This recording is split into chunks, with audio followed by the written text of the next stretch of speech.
So how about you give a quick introduction of yourself to everyone and what you're doing here and there?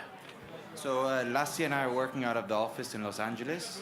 We recently moved there. We opened up about officially 6 months ago. Before that, there was a bit of a pop-up. My background is had to do with a bit of clean tech before. I worked in the Los Angeles Clean Tech Incubator. I was an unofficial official advisor for a few great companies working out of there, trying to make an impact in built environment, water, and it bled over to Loudspring.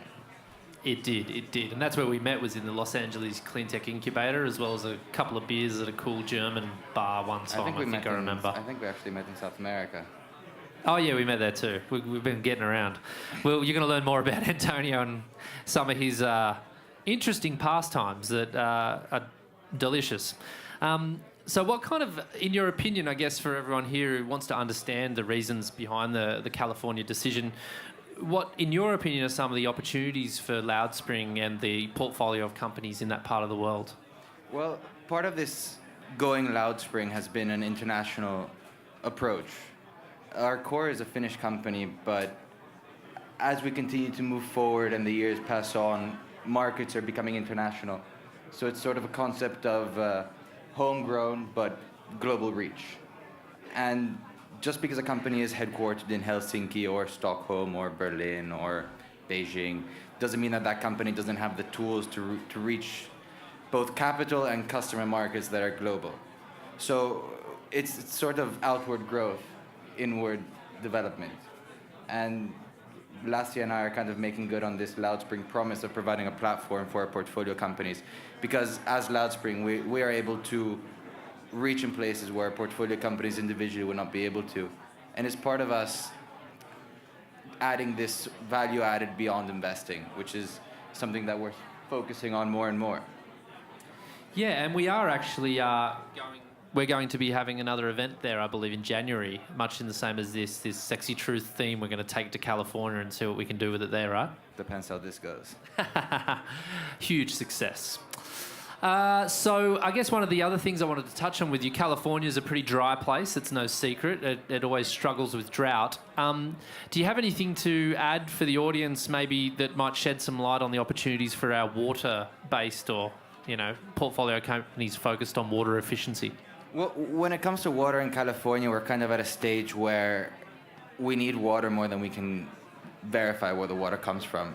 The way that the irrigation systems in Southern California have been developed, aside from the fact that they're open-air irrigation systems, so all the water that flows comes from a well or a river or a mountain, and that is transported physically from the northern part of the state, which is forest, mountains, to the southern part of the state, which is a desert by all terrain. So what has happened is actually, as the drought got worse, we started developing wells faster than we could test them. The result has been that the water in California, source, physical, in your home, can change every 20 minutes where that water is coming from. So imagine you're taking a shower, long shower, 20 minutes, the water changes, all of a sudden you're in a well that hasn't been properly tested, may have excess minerals, may have lead, may have bacteria. So while you look at water here as something that just works, it doesn't. And it's important to take that into consideration, especially when Finnish companies are making the difference for global problems, that problems change based on where you're coming from, and every country, such as California, has its own issues when it comes to water. Yeah, very interesting. I didn't know that about the long shower problem. I'll have to check that when I go to California next time. Just take shorter showers. I'll just go in the sea. So, are there any questions from the audience about what we're up to in California? I thought I'd give you a chance to throw anything out there, if there's anyone there. Yeah, you got one? I think he's our best guest. Yeah, I like you. Do we have like a gold star or something to give Sorry, I'm actually enjoying you hearing about the water crisis in California, because in Namibia we have a huge drought problem, and last year in Cape Town it's estimated that the city of Cape Town will run out of water by March 2018. So do you perhaps, can you share what your company is doing to perhaps solve this problem, and if you guys willing to share some idea on, because we're building a waterless toilet. Yeah, let me preface that. Yeah. By no means am I a water expert. I'm not. But he'll drink it. All right. I'm not qualified, but I have actually spent some time in Namibia and Cape Town, and I know the problems that they're having with water.